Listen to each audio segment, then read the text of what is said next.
Hello, welcome to the Methods Lab podcast. For this time, we're looking at policy analysis, and we're going to discuss some methodological considerations, opportunities to do with policy documents. My name is Romain.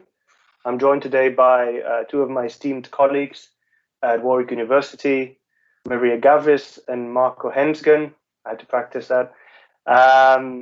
Although my name is quite confusing as well because the T is silent, so it's Romain Chenet.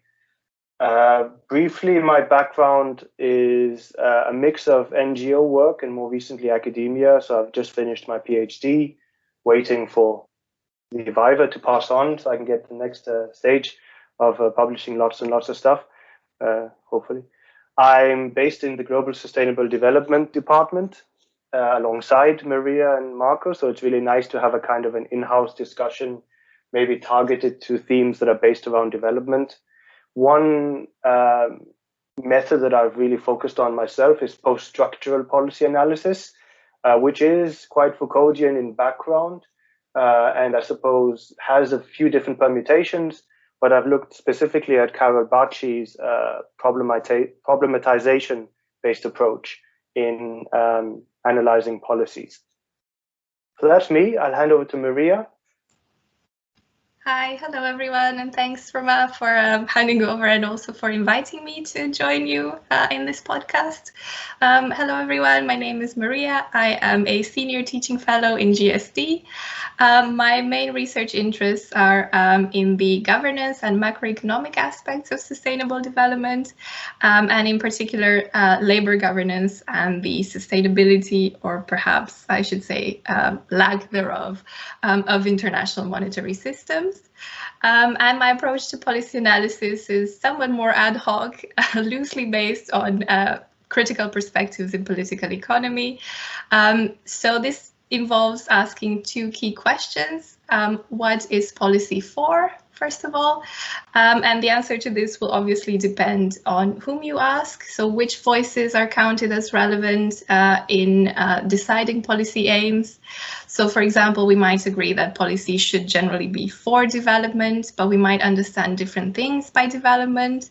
Or we might agree that economic policy, one of its main aims, should be to tackle poverty. But again, we might have different understandings of what poverty entails and what causes it. So it's a relatively simple question, but with a complicated answer. So this was the first question, what is policy for? And then the second one, closely related to it, is cui bono, as a nod to Susan Strange, one of the Warwick greats, who always used to ask this question in international political economy analysis. So the question of who benefits and who loses from a particular policy. So for me, to cut a long story short, the key aspects of policy analysis are always about distribution, inclusion, exclusion, and what also matters are the institutions responsible for enacting policy and the power relations in which those institutions sit and are constituted by. So that's in a nutshell my background, and now I can hand over to Marco.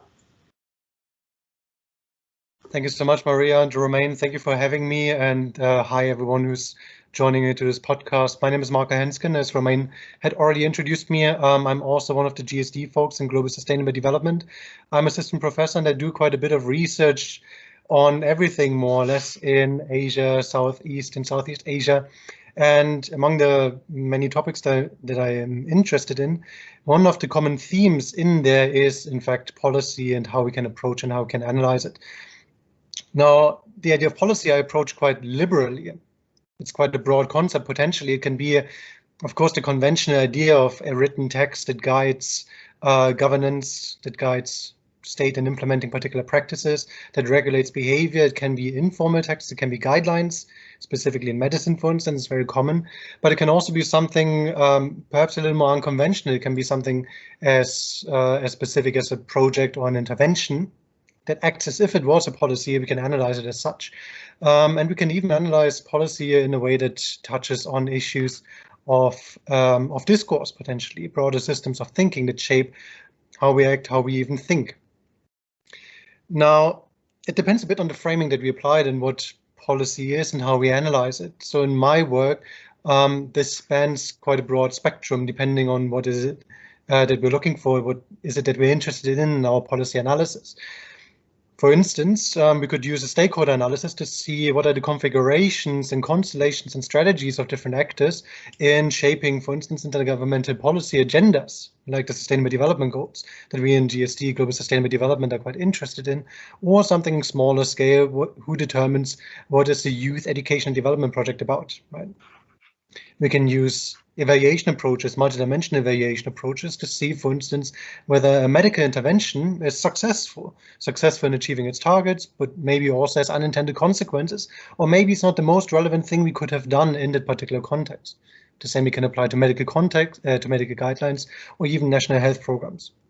We can use strategic management approaches and try to understand what is the social political purpose behind a particular thing, like refugee shelter, and analyze it as if it was a policy, as if it was an intervention. Or more broadly, activity spaces is another interdisciplinary framework that we can apply to understand what if, for instance, marine governance was a policy, how does it interact with other ways of being, other ways of doing and solving problems that render people not empty vessels. So what are these interactions and interferences? And so when I approach these problems, I use qualitative, quantitative, and participatory methods. So a whole range of methodologies in order to shed some light on that. But I give back to Maria to see how we can then do policy analysis in more depth. Thank you, Marco. And I want to link what I'm going to say next to one of the keywords that you mentioned, which is governance.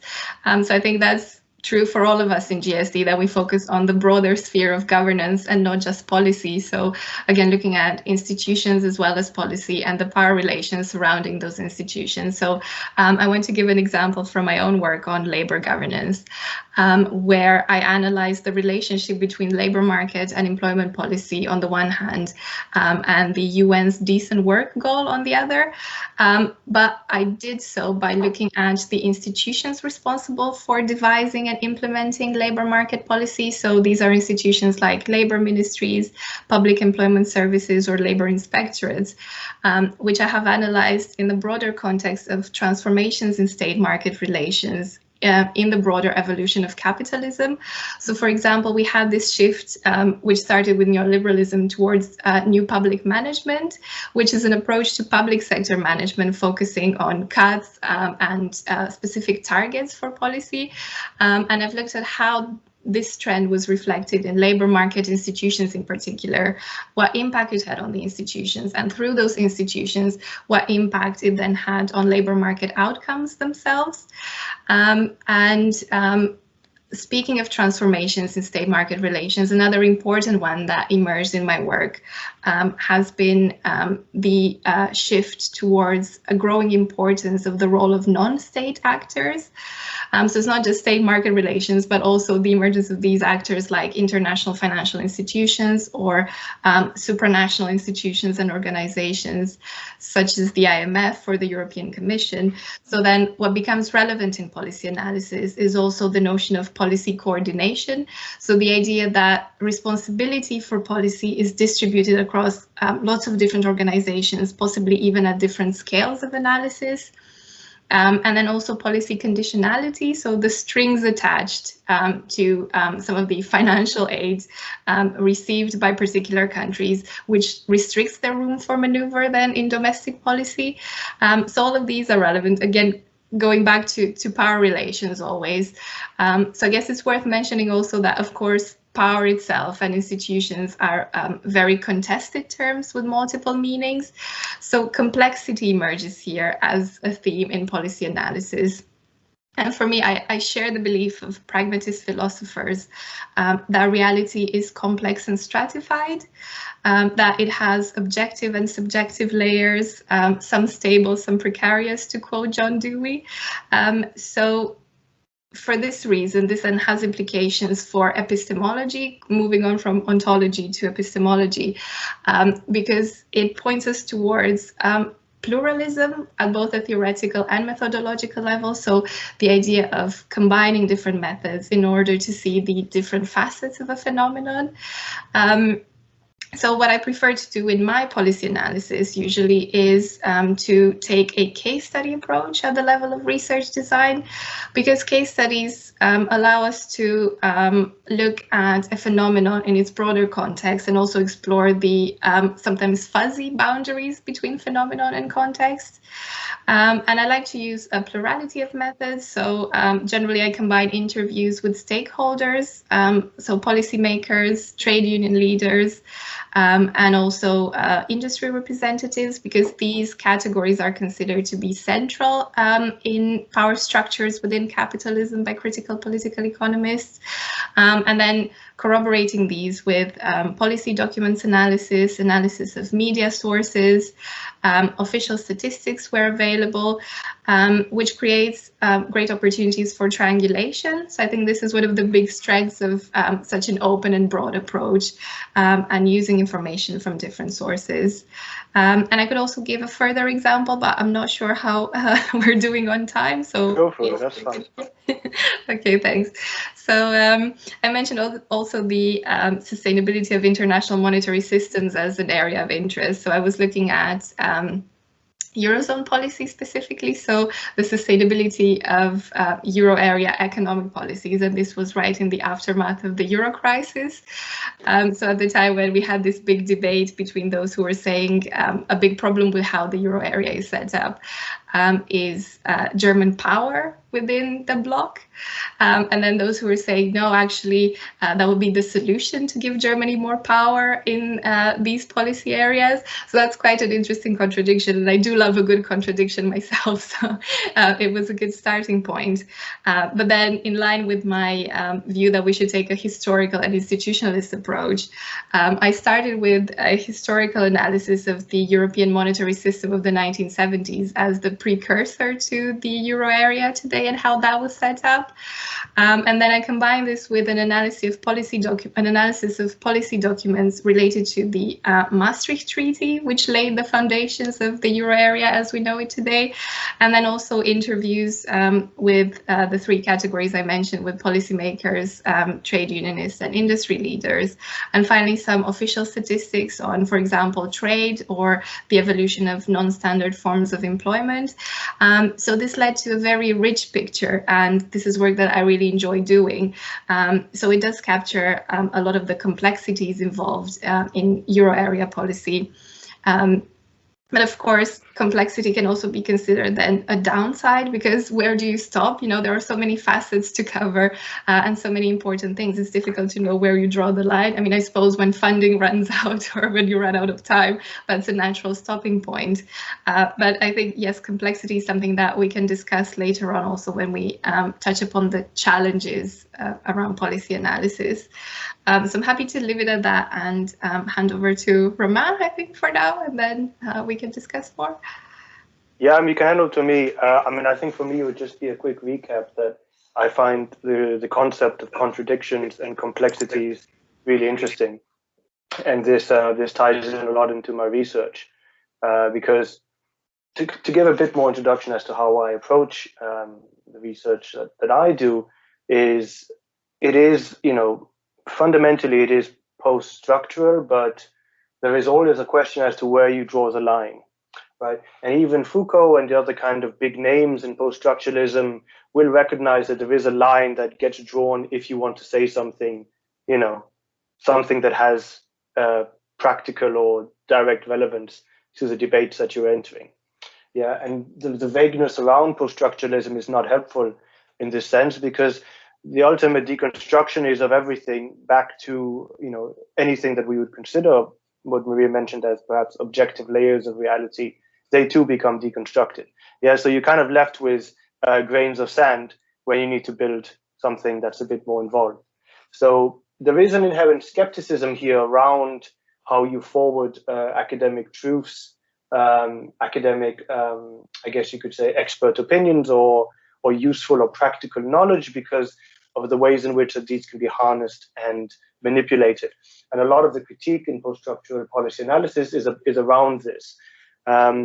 Historically, in development studies, which is what I target my interests at, this goes back to, we could say, the 80s and 90s by writers such as Gilbert Rist Gustavo Esteva, Arturo Escobar, a few others, Dubois as well. It's generally seen as quite a continental style, as a reflection of the disciplinary unease between more Marxist and what we could say perhaps conventional policy theorists. But as it's moved into English or Anglophone literature, the more post-structural background of policy analysis has also had impacts by linguistics, Nicholas Rose, of course, in psychology. So it gets really messy. Yeah, and I think this is why myself I've tried to shortcut away from the messiness to some extent, and just consider it fundamentally as a way to open up and think differently on how policies target matters, issues, problems, etc. Okay, so just kind of bringing it back to basics in that way. An example of this is if we think about poverty as a development priority, you'll see that there's a huge amount of work into experiences of poverty and the need to address it, but very little into what actually produces it directly. Yeah, so alternative ways of approaching policies that look at poverty particularly could consider, well, what is the policy doing to tackle its production, the production and the perpetuation of poverty, rather than just reduce the absolute rates of it, which is generally what the first Sustainable Development Goal targets, right? Is to reduce poverty, hopefully end it. And this also links into how development has been making very similar promises since the 1940s. Yeah, and it's still kind of grappling with the same problems, the same topics, in a way that haven't changed or addressed it yet, fully in over 80 years now. And because this continues to be such an important and prominent global issue, one way of rethinking the problem here from a post-structural policy way approach is poverty actually a product of our global system? Yeah. And in that sense, if we're looking at poverty as a problem, should we not consider its producers rather than its consumers, for want of a better term? And then how does that affect the action that we take to solve or address poverty? And I mean, this is not only relevant in terms of development scholarship. If you look at much more broadly concepts such as alcohol use or misuse, the question is, well, what makes it harmful? What is the context, as in the social and political context that this harm lives within? Who is being harmed, but also who is benefiting from the harm, right? So I guess you could say that looking at policies that target these kinds of issues or topics with this problematization lens helps you to maybe recast it as not just a self-evident issue. So, and then weave in also ideas, concepts such as poverty, unemployment, more structural issues and injustices. So, what I think is quite helpful here is while there are a lot of different ways to approach policies as a method, for me, what I found to be the most established and maybe most authentically post-structural while still useful approach is Carol Bacci's "What's the Problem Represented to Be" approach, which is very cumbersome, so we just call it WPR. And what this does is it is reflective of Foucauldian concepts and does have this kind of continental openness, but it also adds a certain level of methodological precision to the madness, as it were. And it does so by having a very structured approach to analysis and framing what can be very interesting and complex areas of inquiry into a set of questions. And there's 6 questions that are involved here. I'm not going to go into them because it'll make the conversation a bit too dry. But essentially what it does is that it disciplines the vagueness of its own kind of theoretical influences and makes it into quite a useful academic method. At the same time, it renders the critical level of insights and maybe the complexities that come up in policy analysis a useful tool in pushing into academic ideas. And finally, I think what I really like about it is there's a reflexivity throughout it, in that you're not just being reflexive as a tick box, but that you're actually considering what your own positionality in producing knowledge brings to the table. Yeah, and I think this kind of more direct and upfront acknowledgement of researcher bias and perspective is quite refreshing, particularly when we are advancing quite critical analysis. So I'm going to hand over to Marco now. That's my kind of blurb done, just to kind of continue with these themes and your own themes in policy analysis research. Absolutely. Thank you, Romain, and thank you both, in fact, for these really inspiring perspectives. I mean, we hear here a lot about complexity, different facets of complexity, messiness, that we need to understand, that we need to appreciate, we need to situate ourselves within that. So only once we grasp the complexity can we say what facet of it are we actually illuminating. And I think that's really important for us to understand, and it requires then this interdisciplinary lens and this understanding that different perspectives, different disciplines come with very different starting points as to what is the problem, what's the nature of the problem, and how do we solve it. These ontological, epistemological, but also methodological approaches. What I try to do in this short part of mine now is give a view from the front lines, as it were, from some of my work in global health, or at the interface of global health and development studies. So we did some research there in Southeast Asia for a health intervention. This intervention was basically a finger prick biomarker test. So you go to the health post, like the NHS Haenssgen equivalent in the rural countryside, and you have a fever, and someone, a nurse, for instance, pricks your finger. It's just a little ouch here, a little drop of blood comes out, and then they'll generate some data that will tell them whether or not you might need an antibiotic. And if you don't need an antibiotic, then you shouldn't get one. So it's a broad idea because there's a big issue in global health that's called antimicrobial resistance or drug-resistant infections. Short background, right? So suffice it to say there's an intervention. Now here the twist was that I was invited together with a team of social scientists to join a group of medical researchers to shed some additional light on it from a social science perspective. Now, the way we did it was that we actually reframed this medical intervention as if it was a policy and analyzed it as such. And this suddenly gave us a whole lot of tools to understand what does this little intervention do and what does it not do? To what extent does it not live up to its assumptions that it's making?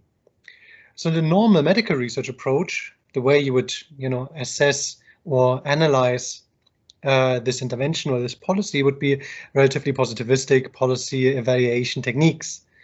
Experimental, quantitative, you would set yourself a particular target. Let's say with this biomarker test, you want to reduce the number of people who get antibiotics, right? And then you assign people randomly to consultations with and without this biomarker test. And then you see, antibiotic rates decreasing slightly, ever so moderately, but that's good, that's success, right? And so we tap ourselves on the shoulders, maybe we even do a little bit of a cost effectiveness analysis, and end of story, right? So we can publish in the Lancet, and that's good. Everyone is happy and gets promoted. So far, so good, and that's important, right? So I'm not making fun of this. It's important to generate this kind of knowledge so we actually know, does it work, does it achieve its objectives? But through this relatively narrow quantitative approach, there's only so much we can actually say about this. And so once we start reframing this from a social research perspective, interdisciplinary perspective, start looking at this as if it was a policy, we can actually unravel some of these complexities and situate ourselves within them, rather than just assuming all these complexities away and just imagine the reality to be simple, because it isn't. And so we can start using qualitative research approaches, like Maria said, interviews, for instance, focus group discussions as well, and be a bit of a learner and try to understand what is actually happening here. Now, where do we start here? We can actually start conceptualizing this intervention as if it wasn't actually intervening in a field of empty vessels. That people already have some solutions and some sense in their mind as to how they're, using antibiotics, medicines, or seek treatment in the first place. So we use these qualitative approaches to understand what is happening, what are these existing behaviors within which we are intervening here, and study what comes out of it. Very, very quickly we can unravel some of these assumptions. Some of these assumptions are, for instance, that people seem to know that what antibiotics are in northern Thailand, in Myanmar, in Vietnam. They don't necessarily have this medical, clinical understanding of antibiotics. And suddenly they start also interpreting then this finger prick process as something very different from its original purpose. Suddenly they start thinking that's a comprehensive blood test that tells them whether or not they're sick. It doesn't do that, right? Even though there's an education intervention associated with that, they don't understand that this is just to understand whether we need to give antibiotics or not. And so their behavior might change in unexpected ways, and that's what qualitative research might tell us. It might give us a hypothesis here of some of this complexity, how it plays out. And then we can come back to a different set of tools and techniques that are related to more comprehensive, holistic, and multidisciplinary evaluation. We can formalize that and now at scale, qualitatively as well as quantitatively assess to what extent might some of these hypothesized unintended consequences actually play out. And it might actually play out in a very detrimental way, and in a way that we hadn't foreseen had we just started in our positivist way of doing things, with just measuring impact as the achievement of our own self-set objectives. Right? So qualitative methods, impact evaluation methods can work quite well and quite nicely together. But also, as Maria mentioned, maybe we want to give different actors here a voice and want to, counterbalance some of these power relationships. And maybe we want to actually involve the more general population in understanding what is health for you, similar to what Romain said, what is poverty to you, right? Maybe we want to understand it from the bottom up and not impose our own imagination of what it is from a Western researcher perspective or from a policymaker perspective. And suddenly, again, like we start unraveling new elements, new facets of complexity that might be really important and might suddenly start telling us that we are imposing here Western global health paradigms in a way that makes people, that silences people, local populations, and imposes Western notions of modernity. So that's just an example of how we can illuminate different facets of complexity using different methods, using different tools and techniques within just one project, framing something as if it was a policy. But I'll hand back to whoever wants to speak next. Romain. Yeah, actually, I wanted to ask a bit more about, from your example, was there any challenges in practice in kinds of using this policy-ish approach? I imagine there might be. Absolutely. I mean, working in interdisciplinary teams is then one of these challenges, right? So working with social scientists and medical researchers who have very different objectives of even doing this research can be an absolute challenge. And once you start entering, fields that are not very comfortable with this idea of complexity, and do something that, deviates a little bit from the norm, then very easily you can find yourself greeted with doubt or even with outright antagonism as to what the hell it is that you're doing.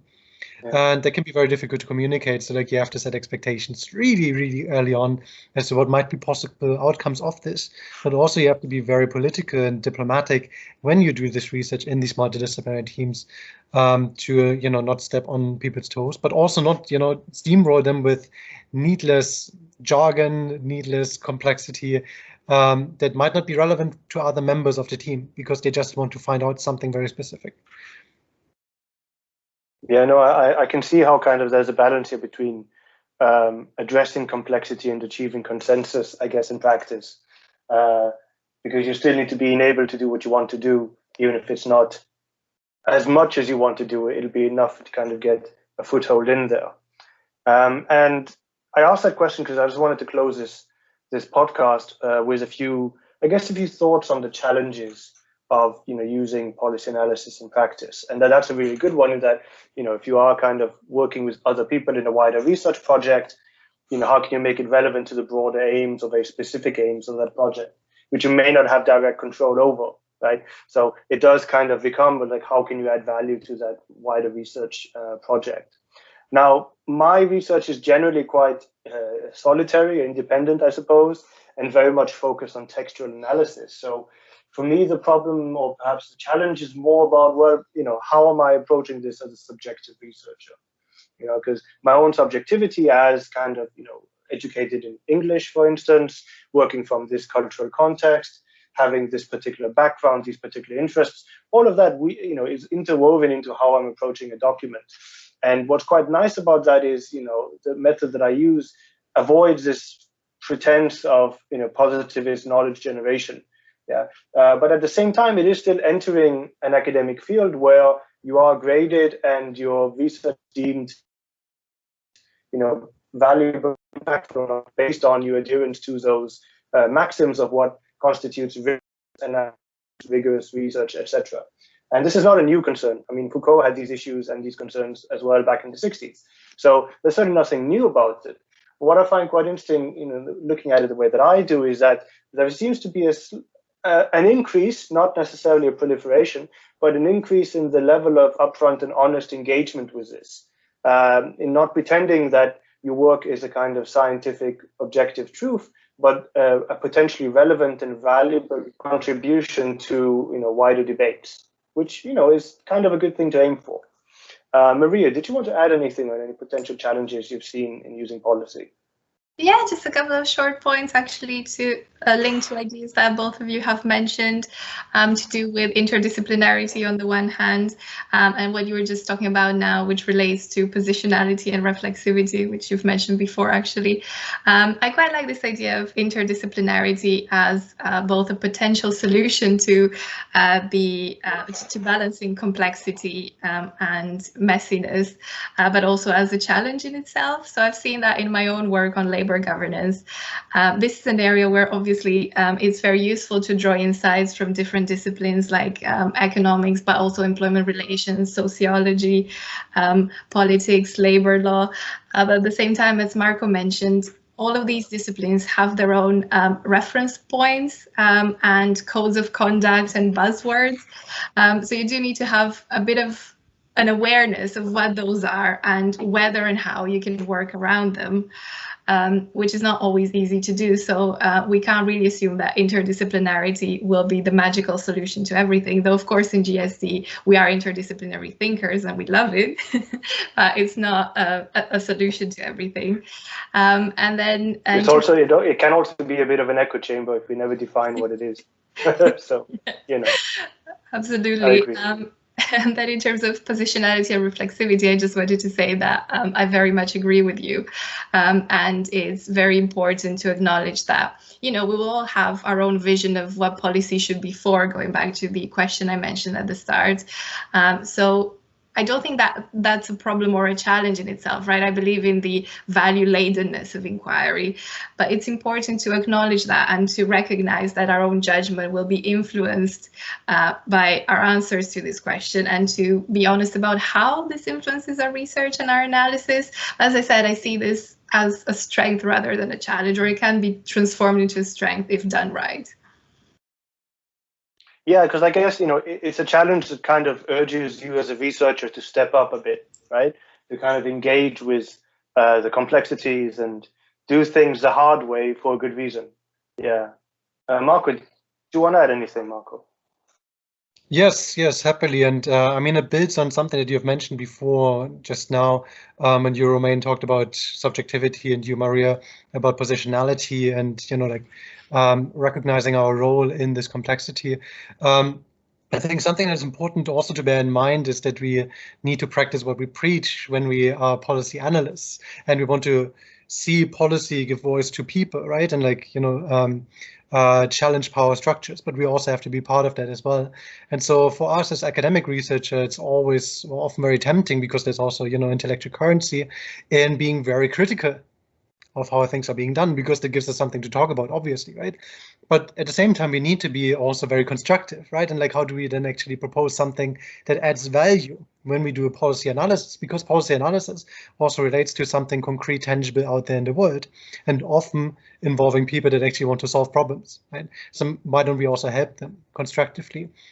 And it's also something that I've, as a white male Western researcher, have also experienced, in that it adds absolute value to not just work alone in this field, but also having collaborators who can tell you, okay, this is something concrete here that we want to get out of it. Have local collaborators, for instance, in a policy evaluation study that I had in Nigeria, who could then actually say, okay, this might be a useful method, but this is then how we then actually turn it into practice and turn it into concrete policy advice. It's not utterly destructive, but actually adds value to what's already happening in the field.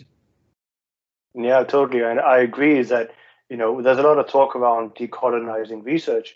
And, whilst it's always going to be a work in progress to some extent, I like this idea that you're actually democratizing kind of the value of the research itself, to not just be to your own kind of, I'm saying yours, but to the researchers' own publishing needs, or willing or interest in academic standing, but actually it's something that has a direct and practical purpose in the field that you're working in.